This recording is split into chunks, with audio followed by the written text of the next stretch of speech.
Laurence, Rachel, bonjour. Bienvenue. Donc, pourquoi vous me regardez bizarrement comme ça? Non mais arrête, non, c'est ça filmé là. on est tranquille, tu nous dis. C'est pas moi le monteur là, mais pour commencer en fait. Je rigole parce que t'as pas le micro. Laurence, Rachel, bonjour, bienvenue. Bonjour, merci de nous recevoir. Cette année, nouvelle édition du festival populaire. Donc c'est un festival qui fait pour rire, on est bien d'accord? Complètement. Pour rire, pour rassembler les gens, pour passer un moment festif, pour faire découvrir de nouveaux artistes, des compagnies nationales pour le moment, et pour faire que le Val de Leyre soit bien dynamique, partage des moments de rencontre, des projets. L'idée, c'est de donner, avoir une culture, avoir aux gens en tout cas des spectacles de qualité, de proximité. C'est pour réduire les déplacements qu'on a créé aussi cet événement. Et vraiment, ce qui est important, c'est le vivre ensemble, quoi. Alors comment il est né ce festival? Il est né il y a donc plusieurs années, puisqu'on est à notre 8e édition. Il est parti des petits populaires. Parce que il est arrivé un temps dans les écoles, ici, où le Val de Leyre faisait partie d'un réseau de réussite scolaire. Il a quitté ce réseau de réussite scolaire. Et donc, les enveloppes budgétaires ont été réduites, les effectifs des classes ont augmenté et l'accès à la culture est devenu plus délicat puisqu'il était difficile de rentrer. Avant, on rentrait 2 classes, on va dire, dans un bus pour aller à Bordeaux, puisque la culture, on allait la chercher à Bordeaux. Et en créant ce festival, ça permettait aux écoles du territoire de se déplacer en fait à pied et de vivre des expériences égales à celles que vivent les petits citadins, on va dire. Donc c'est le 6 et le 7 juin, c'est ça? Ça sera à quel endroit exactement? Allez.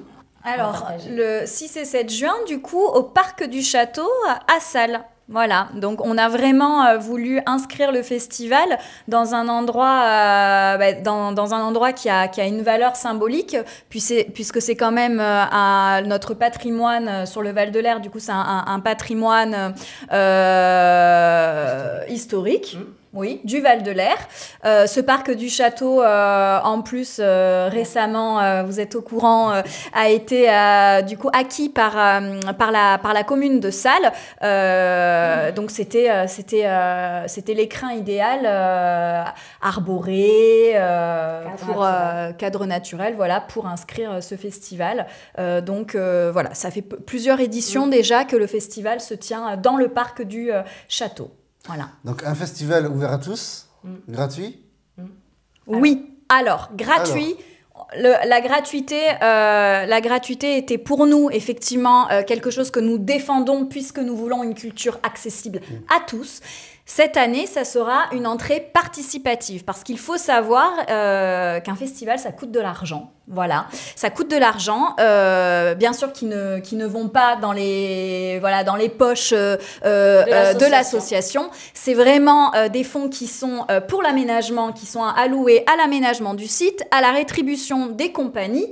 Et puis à tout ce qui est du coup logistique. Ça a un coût. Ça a un coût que l'association seule ne peut pas supporter. Donc cette année, entrée participative, chacun donne ce qu'il pense être juste pour participer à une programmation de qualité, à des activités diverses et variées. Et puis également, mais ça je pense que la question tu vas la poser, si les soutiens peut-être privés, si tu veux la poser, n'hésite pas. Il y a une transparence en tout cas là-dessus. Et on le rappelle, derrière tout ça, c'est l'association du bruit en coulisses. C'est exactement ce que j'allais dire. Non, mais ce qui est important, c'est que ce festival, tu m'as posé la question tout à l'heure de l'origine du festival. En fait, pour nous, c'est l'aboutissement de ce que Du bruit en coulisses défend sur le territoire. Donc nous à Du bruit en coulisses, nous travaillons avec une professionnelle, Dounia Bouajeb, c'est notre prestataire, et nous montons 4 spectacles différents par an. Il y a un projet avec le collège, il y a des stages pour les enfants, donc c'est vraiment un projet global. Pour créer du lien. Complètement. Et donner à voir des spectacles de qualité. C'est pour ça que nous travaillons avec Dounia. Et par expérience, elle nous a aussi fait progresser en ce sens. Et donc c'est important en fait de savoir que c'est Du bruit en coulisses qui porte ce projet et que ce festival, c'est l'aboutissement de tout ce qu'on défend sur le territoire. On n'est pas là pour aller vendre nos pièces loin. On essaie tout le temps de se déplacer de ville en ville, mais dans le Val de l'Aire, quoi, en gros. On va jouer au Barp, on peut aller jouer à Lugos. Voilà, c'est à Belin, pour nous c'est la même chose. C'est une association qui a son siège social à Salles, mais c'est l'association du Val de l'Aire à nos yeux. Et j'espère que dans l'esprit des gens, c'est aussi ce qui est communiqué, j'ai envie de dire. Les filles, bravo, félicitations. On se retrouve le 6 et le 7 juin au parc du Château à Salles. Merci beaucoup. Merci. À bientôt. Merci. À bientôt.